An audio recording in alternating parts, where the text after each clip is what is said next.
नमस्कार दोस्तों, कैसे हो आप लोग? स्वागत है आपका हमारे इस यूट्यूब चैनल पे। आप लोग जो हैं, वो लूज़र माइंडसेट के अंदर घुस गए हैं। वहाँ से आप लोग को बाहर निकलना होगा। मैंने देखा टेलीग्राम पे बहुत सारे लोग जो हैं, वो लूज़र माइंडसेट के अंदर घुस चुके हैं ऑलरेडी, ठीक है? जहाँ से मैंने आपको निकाला था, आप वापस वहीं चले गए हैं। उसके बाद फिर मैंने अपने व्हाट्सएप में भी देखा बहुत सारे स्टूडेंट्स को और यूट्यूब के कमेंट सेक्शन में भी मैंने देखा कल-परसों कि एक स्टूडेंट बोल रहा है कि सर फेज़ 1 क्लियर नहीं होगा तो फिर क्या करेंगे फेज़ 2 का? समझे? तो ये जो माइंडसेट है, ये लूज़र माइंडसेट है। ये आपको कभी भी पास नहीं कराएगा। कहीं पर कागज़ में लिखवा लीजिए मेरे से। अगर ये माइंडसेट के साथ आप रहेंगे तो कभी आप पास नहीं कर पाइएगा। चांसेस ही नहीं है कि आप पास कर पाइएगा। क्यों नहीं पास कर पाइएगा? मैं आपको पूरा प्रूफ दूँगा आपको, पूरा प्रूफ बता दूँगा। इसीलिए लूज़र माइंडसेट से आपको बाहर निकलना चाहिए। ये जो वीडियो है, ये मेरा मेंटरशिप सेशन का एक डेमो वीडियो है, जो मैं आपके साथ शेयर कर रहा हूँ। ये सारी बातें जो मैं यहाँ पर कहूँगा, ये मैंने ऑलरेडी मैं अपने मेंटरशिप सेशन में बात कही है। तो डेमो के पर्पज़ से भी एक काम हो जाएगा मेरा और प्लस ये जो बात अभी मैं यहाँ पर कह रहा हूँ, ये सिर्फ़ मैं मेंटरशिप बच्चों के साथ लिमिट नहीं करना चाहता हूँ। आप लोग के साथ भी शेयर करना चाहता हूँ। क्योंकि मैं जानता हूँ कि लूज़र माइंडसेट बहुत ही खराब चीज़ है। इससे आपको बाहर निकलना चाहिए, नहीं तो आपका जो है ना लाइफ़ तबाह हो सकता है। लूज़र माइंडसेट मेरा मेंटरशिप क्या है? मेंटरशिप का क्या मतलब होता है कि मैं आपको क्या पढ़ाना चालू कर दूँगा? नहीं। मैं आपको राइट माइंडसेट में रखूँगा, राइट ट्रैक पे रखूँगा और राइट ट्रैक में अब मैं अपने मेंटरशिप स्टूडेंट को रखता हूँ और रखता ही चलूँगा। लेकिन आप लोगों को भी अभी बहुत ज़रूरी है कि आप लोग रहें।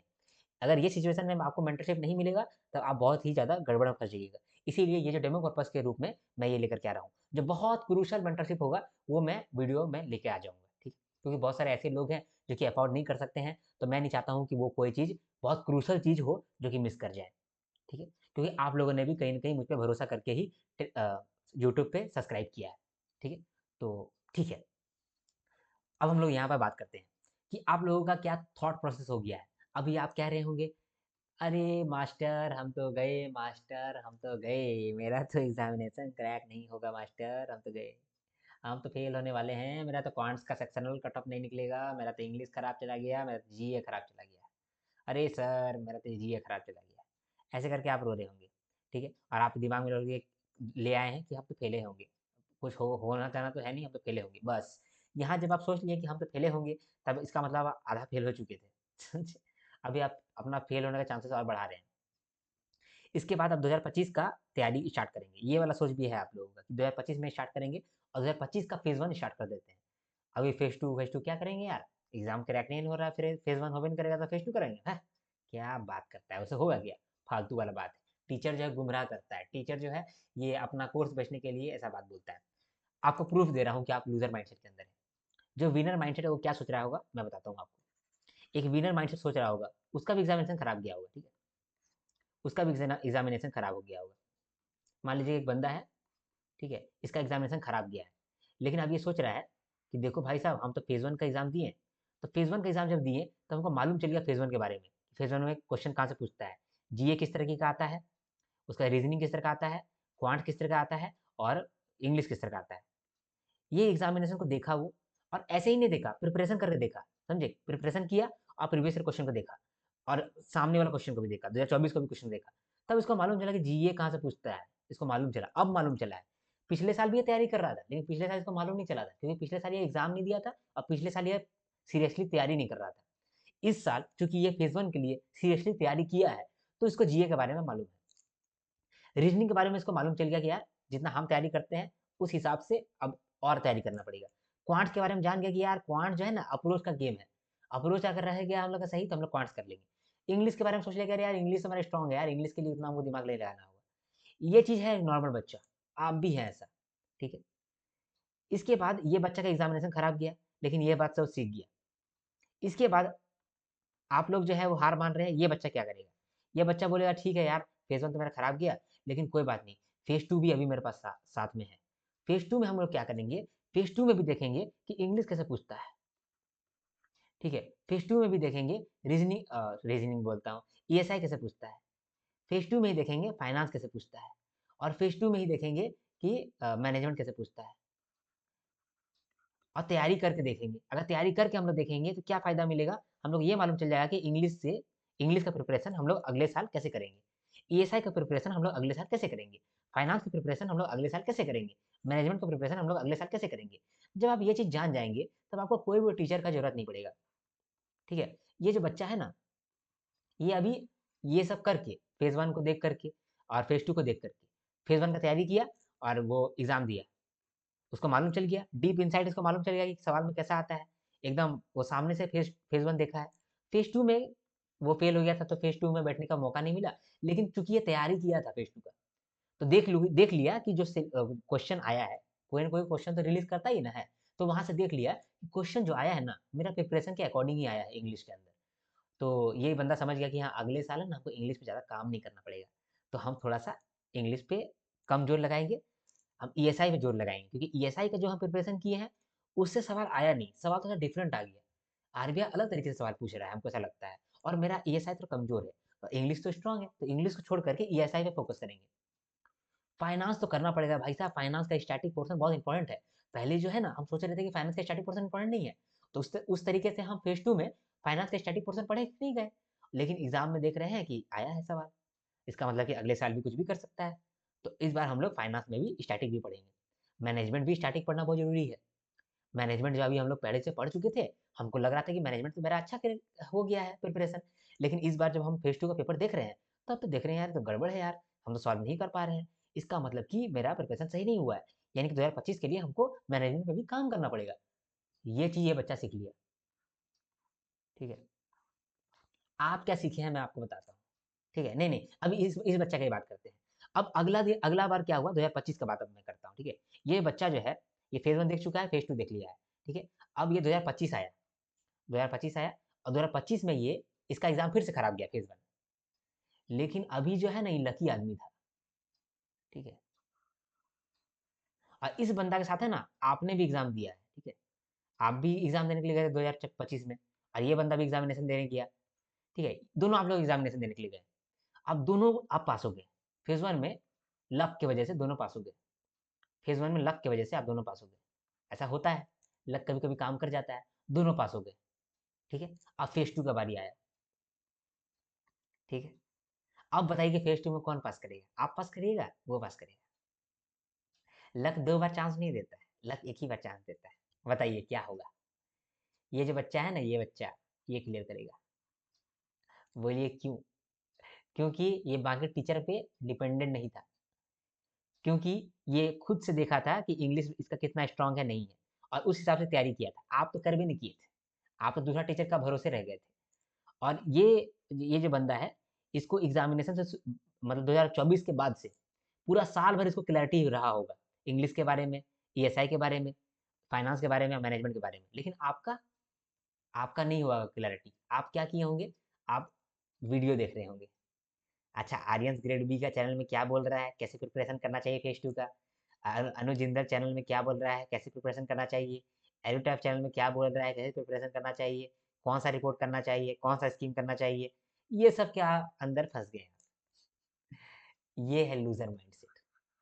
ठीक है, अब आप बताइए कि आप क्या चीज़ में फंसना चाहते हैं। आप देखिए, 2024 में दोनों बच्चा फेल हुआ था, लेकिन 2025 में एक बच्चा पास हुआ, एक बच्चा फेल हुआ, और ये बच्चा लगातार फेल होते जाएगा, क्योंकि अगले बार भी यही होगा कि ये फेज 2 में उतना ध्यान नहीं लगाएगा, फिर उसके अगले साल फिर ये पास करेगा, ऐसा ही चलते रहता है। अब देखिए, दोनों बच्चा जो है ना वो तेज है, ये बच्चा भी तेज है, ये बच्चा भी तेज है, इसका ये मतलब नहीं कि ये बच्चा तेज नहीं है। कहाँ पर रीजन, कहाँ पर अंतर पड़ रहा है, माइंडसेट के अंदर अंतर पड़ रहा है। ठीक है, ये बच्चा जो है, ये अभी जानता है कि ये तो फेल करने वाला है, लेकिन फिर भी ये होप नहीं छोड़ा है, और होप नहीं छोड़ा है, और क्या बोलते हैं, लॉ ऑफ मैनिफेस्टिंग कर रहा है, समझे, मैनिफेस्टेशन कर रहा है, लॉ ऑफ अट्रैक्शन को फॉलो कर रहा है। हाँ, चांसेस ज़्यादा है कि ये फेल हो सकता है, इस बार भी फेल हो जाए, चांसेस ज़्यादा है, लेकिन कुछ चांसेस है कि ये पास भी कर सकता है। ठीक है, कुछ चांसेस है कि इसका लक भी काम आ जाए और इसी बार ये पास हो जाए फेज 1 में, ऐसा चांसेस है, इसी बार ये फेज 1 में पास हो जाए।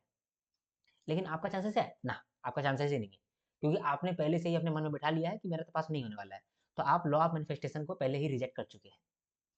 ठीक है, चलिए अब हम ये मान लेते हैं कि आपने जो है वो बहुत दिमाग लगाया और आपने पढ़ाई किया, अभी फेज 2 का पढ़ाने चालू कर दिए, फेज 2 का आप पढ़ने चालू कर दिए, सॉरी फेज 1 का पढ़ने चालू कर दिए, क्योंकि आप फेज 1 को पढ़ने चालू कर दिए होंगे अभी, है ना, अपना वीकनेस पे काम कर रहे होंगे, क्वांट्स पे काम कर रहे होंगे, रीजनिंग पे काम कर रहे होंगे, इंग्लिश पे काम कर रहे होंगे। अच्छा, आप बताइए कि ये जो अगला 30 दिन है, इसके अंदर आप कितना क्वांट्स स्ट्रॉन्ग कर लेंगे, कितना अपना रीजनिंग स्ट्रॉन्ग कर लेंगे, कितना अपना इंग्लिश स्ट्रॉन्ग कर लेंगे, बहुत स्ट्रॉन्ग कर लेंगे क्या? नहीं कर पाएंगे। 30 दिन में क्या ही कबाड़ लीजिएगा, भूल भी जाइएगा, अगला 30 दिन में फिर भूल जाइएगा जो पढ़े थे आप। समझे? फेज़ 1 में आप जो अभी तैयारी कर रहे हैं, उसका कुछ भी लॉजिक नहीं है, सब फेल हो जाएगा, समझे? अल्टीमेटली आपको वहाँ जो पास कराने वाला है वो जीए और इंग्लिश है। जीए और इंग्लिश ये ऐसा चीज़ है ना जो कि आपका 30 दिन में होने से रहा। जीए जो है वो दिसंबर के बाद से चालू होगा। इंग्लिश जो है वो 30 दिन से होगा नहीं। इंग्लिश जो है रेगुलर चलता रहता है। ठीक। क्वांट्स और रीजनिंग आप क्या ही कर लीजिएगा 30 दिन में, मुझे तो हँसी आता है। कुछ नहीं कर पाइएगा आप। ठीक है? तो इसीलिए मैं कहूँगा कि ये जो येलो येलो डर्टी फेलो है, ये आदमी मत बनिए।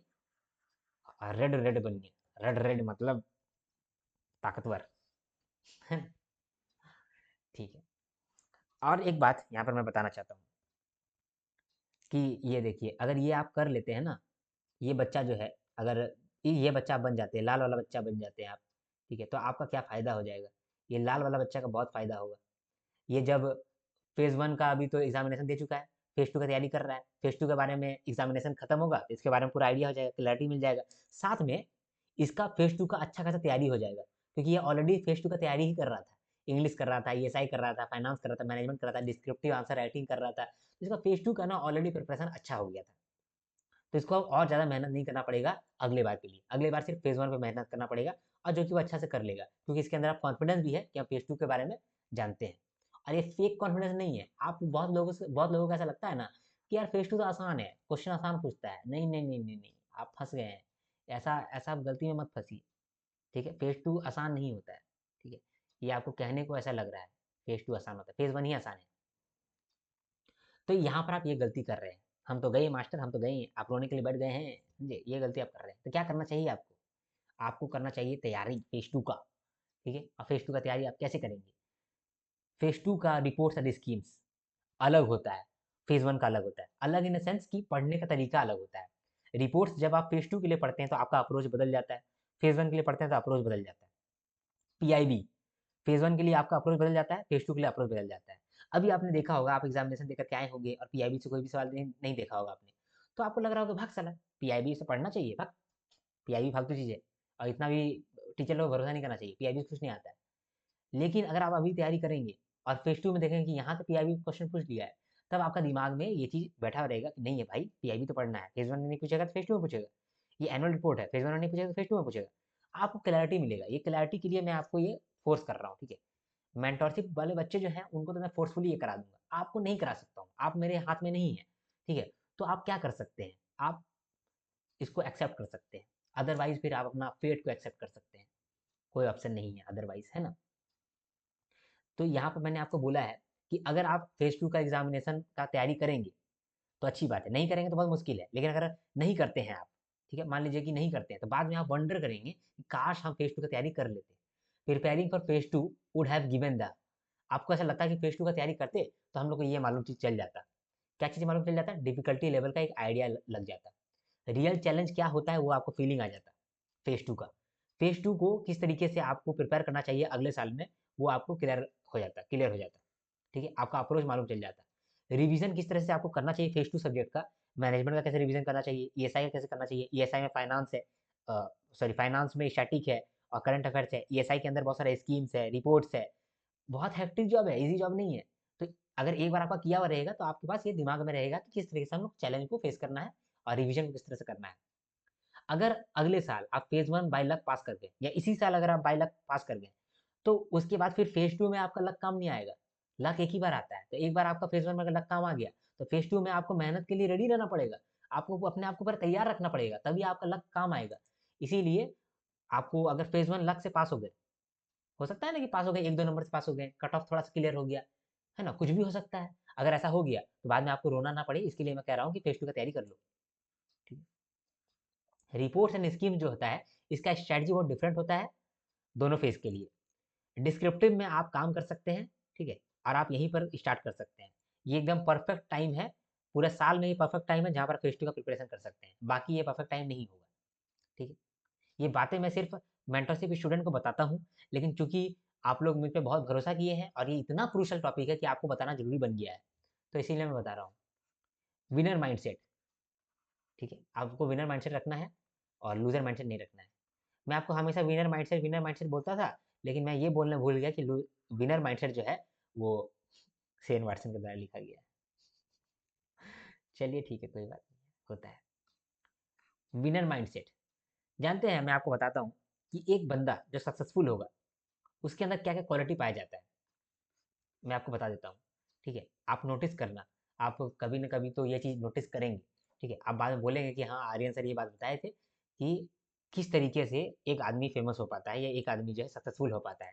3 कारण होता है, एक जो उसका उसके अंदर जो है ना वो एम है, और एम के साथ-साथ बिलीव भी है, बिलीव अलग नहीं है, एम है उसका बिलीफ है कि हम जो है वो पार कर लेंगे, हम जो है वो अपना एम को हासिल कर लेंगे। जैसे कि मेरा है, हमको टीचर बनना है और टॉप पूरा इंडस्ट्री में हम अकेला वन मैन आर्मी की तरह टॉप पे खड़ा रहना चाहते हैं। ये मेरा एम है और ये बिलीव है कि हम कर भी लेंगे। समझे? ये बहुत ज़रूरी है। जहाँ आपका बिलीव गड़बड़ाया, वहाँ पर आपका एम भी गड़बड़ाया और वहाँ पर आपका जो चांसेस है वो गया। 3 बातें हैं, तीनों बातें आपके पास रहना चाहिए सक्सेसफुल होते होने तक, तभी जाके आप सक्सेसफुल होंगे।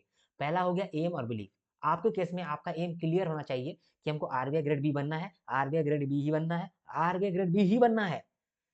अगर नहीं बन पाएँगे, रोने लगेंगे, तब जाकर के हम सेबी पे घुसेंगे, तब जाके नाबार्ड पे घुसेंगे। लेकिन अगर हमको करना है तो आरबीआई ही करना है। आपका जब एम ऐसा क्लियर हो जाएगा, आपका काम बन जाएगा। साथ में बिलीव भी होना चाहिए कि हम तो हैं वो क्लियर करेंगे, हम तो हैं बेस्ट हैं, हम तो हैं टेंशन नहीं लेते, हम तो हैं अपना प्रोसेस सही करते हैं। मेरे पास सबसे बेस्ट रिसोर्सेज़ मिल जाता है, भगवान मेरे साथ रहता है और हम सब कुछ कर लेते हैं। ये बिलीव आपके अंदर रहना चाहिए। दूसरा, मेहनत, हार्ड वर्क।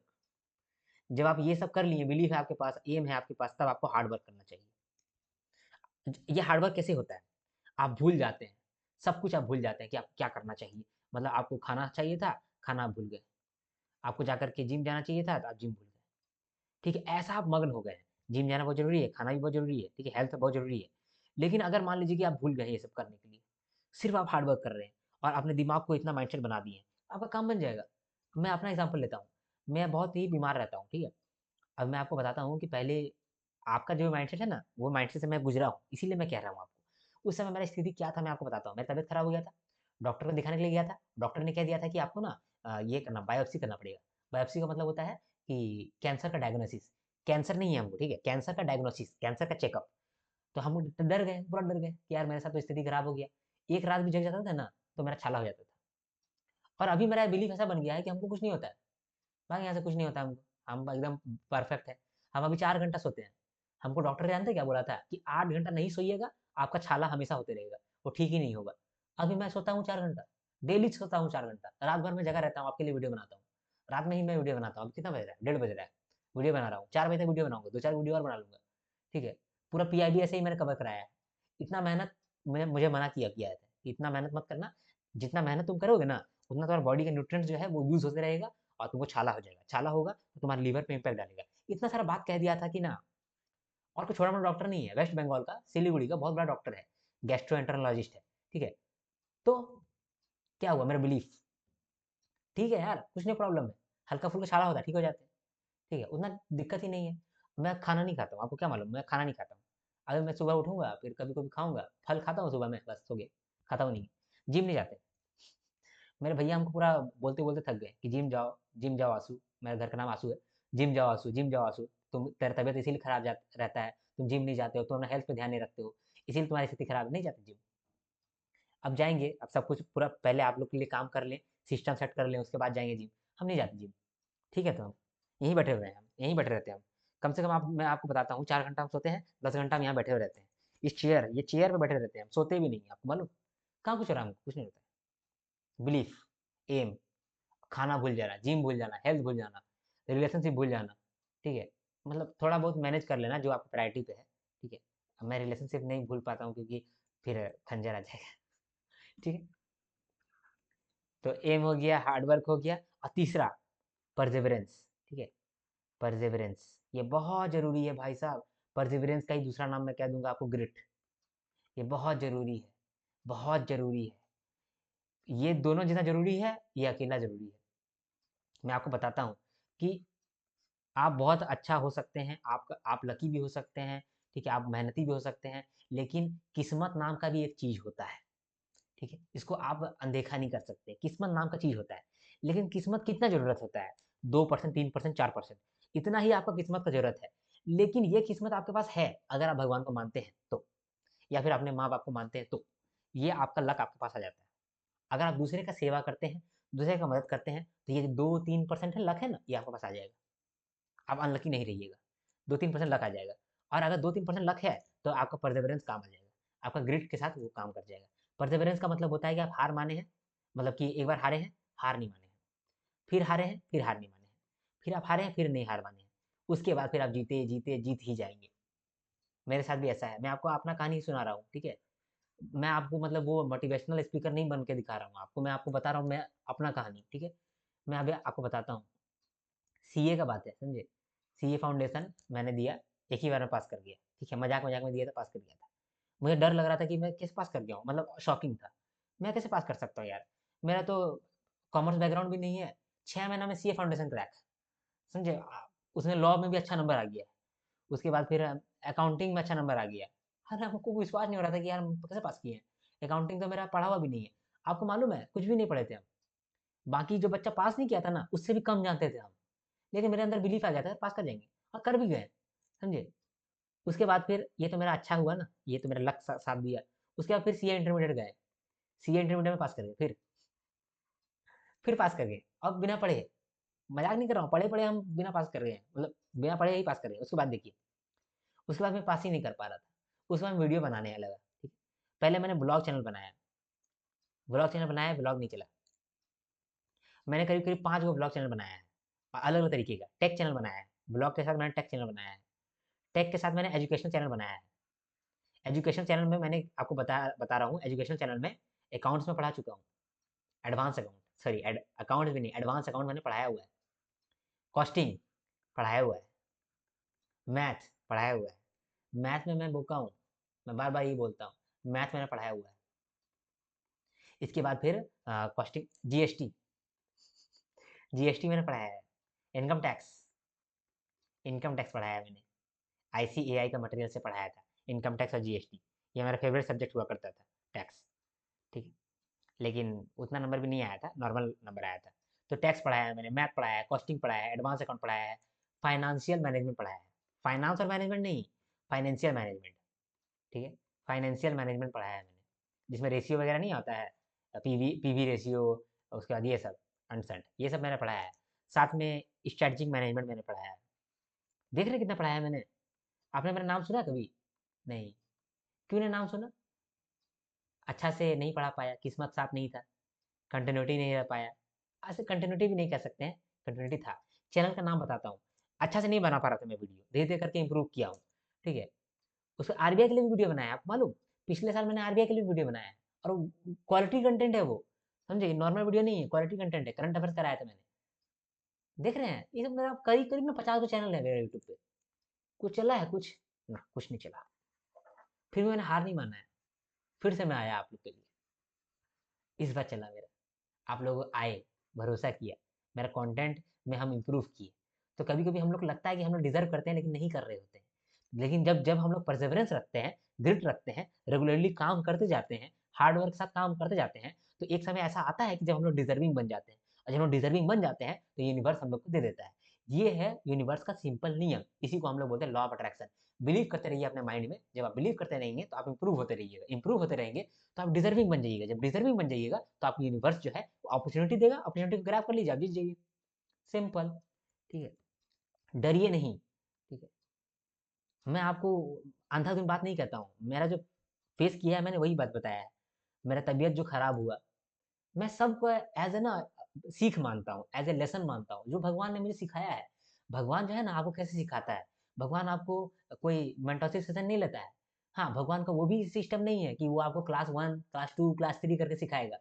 ऐसे ही सिखाता है भगवान के। जो आप भगवान क्लास में जब एनरोल होते हैं, तो भगवान आपको जानते हैं कैसे पढ़ाता है। भगवान का लेसन ही है कि ये लेसन में आप पास होंगे जब आप ये सिचुएशन फेस करेंगे, ये लेसन में आप पास होंगे जब ये सिचुएशन फेस करेंगे।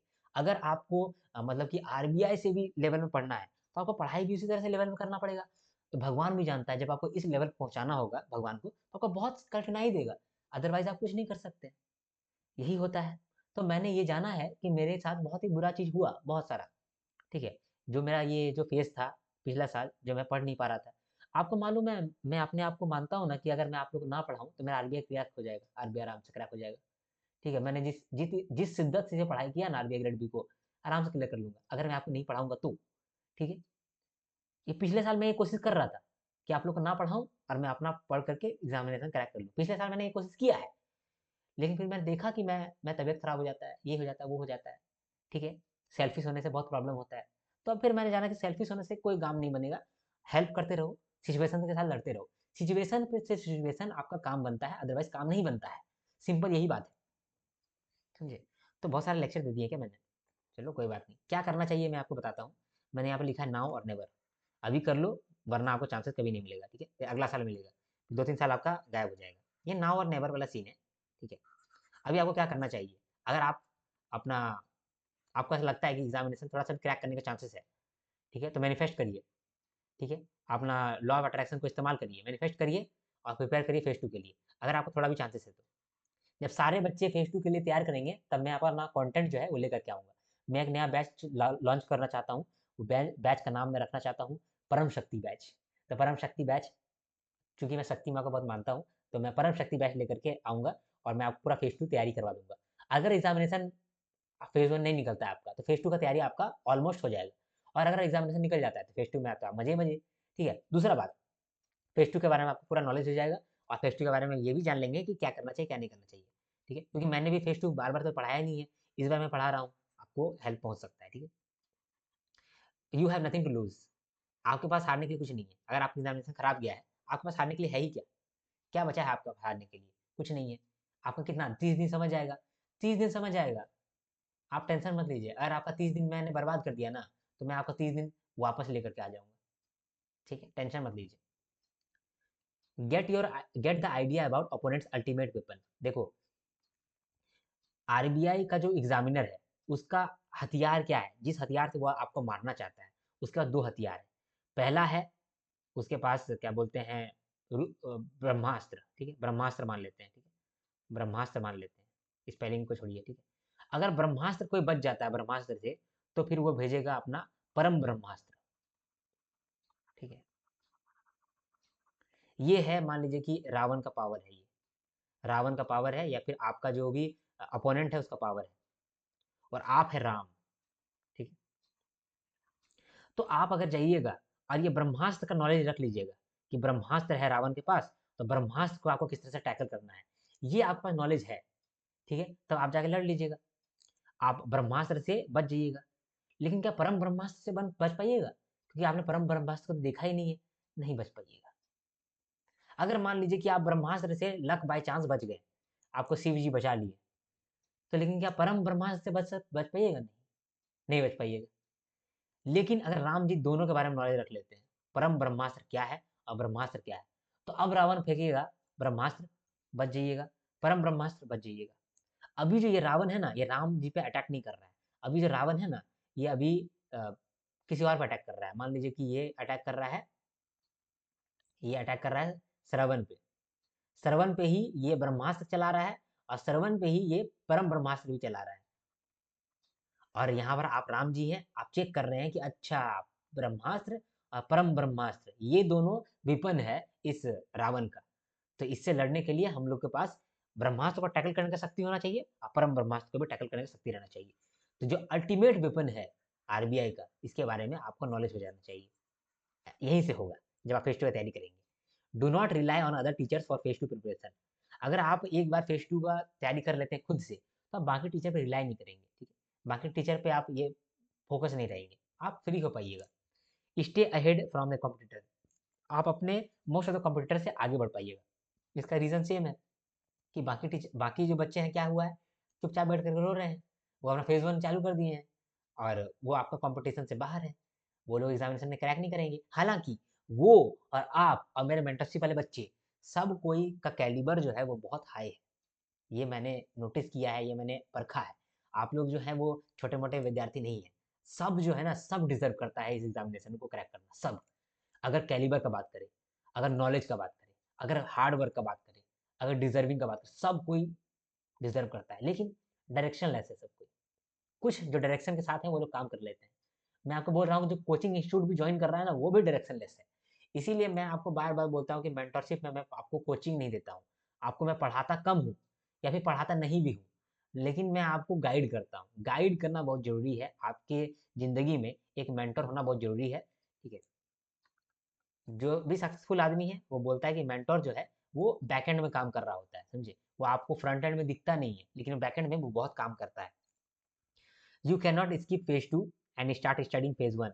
You are not going to crack phase 1 from this 30 days. ये 30 दिन बचा हुआ है, इसमें आपका फेज 1 तो क्रैक होने वाला नहीं है। तो आप एक बेवकूफ मत बनिए। ठीक है? क्या करना चाहिए आपको? आपको फेज 2 के लिए तैयारी करना चाहिए। इससे क्या होगा, आपको एडवांटेज मिल जाएगा अपना आरबीआई ग्रेड 2025 के लिए। ठीक है? तो इतना बात मुझे कहना था। शायद वीडियो थोड़ा बड़ा हो गया होगा तो मुझे माफ़ कर दीजिएगा, लेकिन आपको सही बात, सही चीज़ देना मेरा ज़िम्मेदारी था, इसीलिए मैंने सही चीज़ दे दिया। ठीक है? हालाँकि ये जो सेशन है, ये मैंने सोचा था कि ये पूरी मेंटरशिप वाले बच्चों के लिए ही है, लेकिन फिर मैंने देखा कि नहीं यार, ये पहला है और कुछ तो डेमो हमको लेकर के आना चाहिए, क्योंकि बहुत सारे मेंटरशिप वाले स्टूडेंट होंगे, जो सोच रहे होंगे कि क्या यार मेंटरशिप में कैसे आएँगे, क्या करेंगे, नहीं करेंगे, तो उसके लिए भी ये डेमो पर्पज़ की तरह काम कर जाएगा। ठीक है? हम लोग नेक्स्ट वीडियो में मिलेंगे, तब तक के लिए हर हर महादेव, शंभू शंकर।